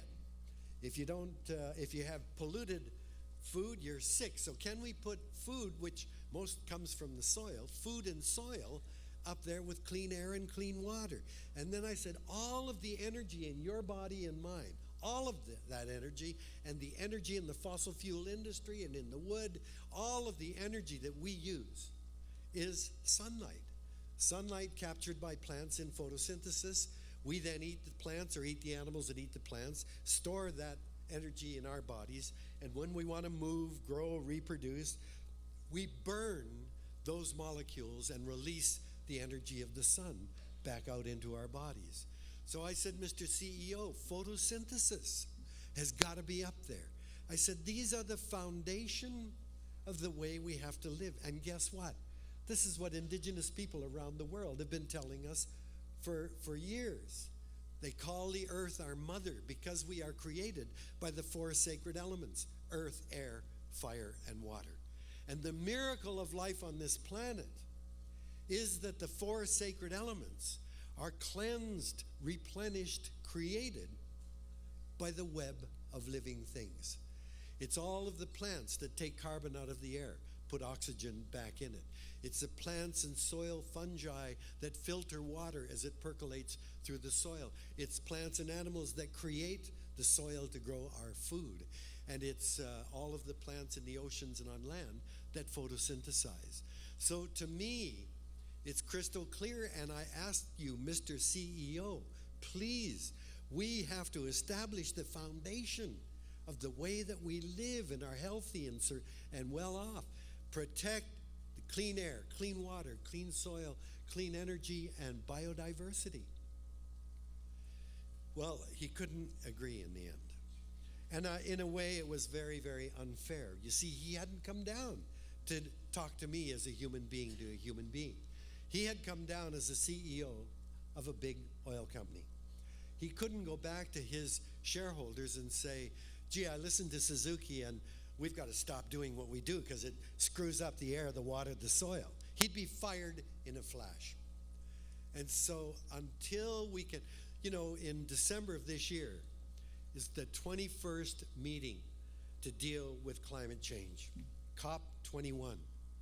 the French ambassador came to my office and I said, look, this has got no chance if you're not going to say, we've had 20 meetings, it doesn't work. We got to do something different. Can we not have a meeting where all of the delegates there agree that these things are the foundation of a happy, healthy life?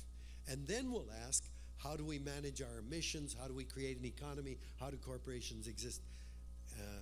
That's the only way, it seems to me, we can get out of the mess. So to me, these are the fundamental ways we have to live that are dictated by the laws of nature. Other things, borders we draw around property, our cities, our provinces, our country, those are not forces of nature. We dictate those. Nature couldn't care less about our boundaries. And yet we try to manage nature through these borders that we draw. Ask a monarch butterfly who they belong to. Ask a salmon that is born in a Canadian river, goes out through Alaska, along the coast of Russia and Japan, who they belong to. Ask birds that migrate from South America to the Arctic, who they don't belong to anyone. They are a part of nature, and we try to manage them through our jurisdictions that we draw that don't make any sense. And then we create things like capitalism, like the economy, like markets, like corporations. I was amazed, I have a lot of time for Preston Manning, but the minute you say, well, markets, he goes, markets, praise the markets, well, let the market do its thing, hallelujah. The market, for Christ's sake, we invented it. It's not a force of nature. We can't change nature, but we can change the things that we invent. And that's the problem, is that we're now asking nature to fit our agenda. We're constantly trying to shoehorn nature. We're going to go to Paris in December, 195 countries, trying to deal with the atmosphere that belongs to no one through the lenses of 192 national borders and 195 national economies. How the hell are we ever going to do something that makes any sense? I don't think anyone knows what the solution to the problems we face now will be. But I'd like to end just on a story. As I said, I was in my last year in college in 1957, and October 4th, 1957, not any of the old folks here, any of the young people know what October 4th, 1957 was? Okay. The Soviet Union launched Sputnik. I already told you that. But that was October 4th. And we were astonished. This was at the height of the Cold War. And the Soviet Union looked really powerful. And the Americans immediately cranked up their rockets. They had an Army, Navy, and Air Force rockets. And they wanted to match, and every one of them blew up on the launch pad. It was a really frightening time. Meanwhile, the Russians launched the first animal in space, a dog, Laika. The first man in space, Yuri Gagarin. The first team of cosmonauts. The first spacewalk. The first woman, Valentina Tereshkova. Americans didn't roll over and say, oh, hell, they're way too advanced. We can't afford that. We're not going to catch up. They said, we've got no choice. We got to catch up to these guys. And in 1961, President Kennedy said, we are going to get a man to the moon and back in this decade. They did it in less than a decade. It was an amazing achievement. And that was an amazing achievement. But at the beginning of the space race, Americans didn't have a clue how the hell they were going to get out of the problem of being so far behind.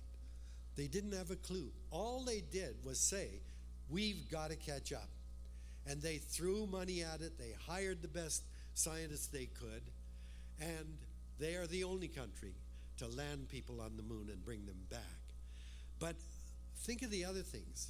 Over 50 years later, every time the Nobel Prizes in science are announced, guess who gets a lot of them, if not most of them? Americans. Because in 1957, they said, we got to catch up and we got to build our scientific capacity. And then think of all the unexpected benefits that came out of the space race. GPS, laptops, ear thermometers, corneal implants. I mean, the list. NASA publishes a magazine every year of dozens, and I think it's called Spin-Off, dozens and dozens of magazines that have spun off as a result of the space race. You just make the commitment and all of these other possibilities arise. And I tell Americans when I'm down there, it's un-American to say we can't do anything about climate change. It's going to cost too much. That's not the American way. Make the commitment and all of the other benefits. I guarantee, history informs us, all kinds of benefits will fall out. The important challenge is to make the commitment. And that's what's going to happen at this election. We have to make sure that we do not elect a Harper government so that Canada can make its commitment and do its part in the future that's coming. Thank you very much.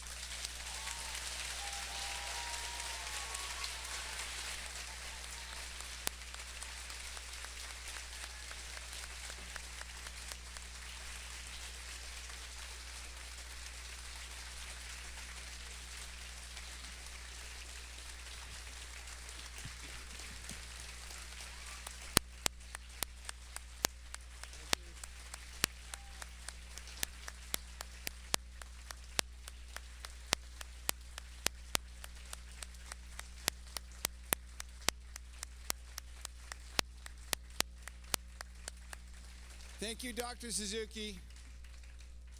Thank you for your commitment. Thank you for educating us about the commitments that we've got to make. And, you know, a few weeks ago, we were thinking about holding this event, and events on science and other issues. And we were around with a few people around a table, and we said, like, who's the person we need to get that would inspire us, that would give us passion, that would help explain, as one person said, like, why this science needs to be a kitchen table kind of discussion. And like the first name that came up was Dr. Suzuki, and then a few minutes later was an email. A few minutes after that, I'm coming. How good was that?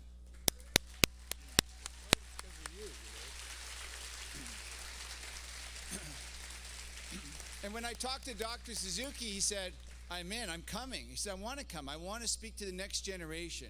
I want to be there. And it was so when he talked about intergeneration, his commitment is 100% there. Notre symposium et allocution ce soir ont encouragé notre réflexion sur les questions importantes pour le futur du Canada. Cet événement fait partie d'une série de conférences qui sont financées par une subvention du Conseil de recherche en sciences humaines. So these research grants are important. They could even bring people like Dr. Suzuki here. All he wanted was a plane ticket and a bed to sleep on tonight. That's what he came on. So I'd like to thank our panelists who are sitting right here, for their participation in helping us underscore the importance of evidence with public policy and political decision making. So this week we have more events. This was a major day for us, but tomorrow we talk about the economy. There'll be great economists on this panel, and after that, Mr. Mulcair is going to do a keynote speech on the economy. And then on the following day, on Wednesday, we're going to have a panel on healthcare, the future of healthcare system, not just for my generation, but for your generation. And at the keynote is going to be Roy Romano, who knows a little bit about healthcare. He did the Royal Commission a little over 10 years ago. Nous remercions notre doyen, Marcel Moret, et nos collègues à la Faculté des Sciences Sociales, en particulier notre équipe de communication et de marketing, Bridget Genier, Saint-Jean, Marianne Burgess, and Natalie Semur. Thank you so much, Natalie. Thank you, Marianne. Thank you, Bridget. We would like to thank our University of Ottawa President, Alan Rock, and his team for their ongoing support and encouragement. We want to thank CPAC for our policy conference series, Kevin Chan and Mark Disnell for our partners at Facebook, and to the students and young alumni, in iVOTE-jeVOTE. And when Dr. Suzuki heard about that, he was overwhelmed. He had to be here. Vous êtes le futur de ce pays et notre en sommes fiers. Your talents and efforts are awesome and inspiring, and we thank you for your dedication to youth engagement. This is an event, and all these events are moved by students. Merci à tous et toutes pour votre participation ce soir. We look forward to seeing you at the University of Ottawa tomorrow and Wednesday for more discussion. Thank you so much. Thank you.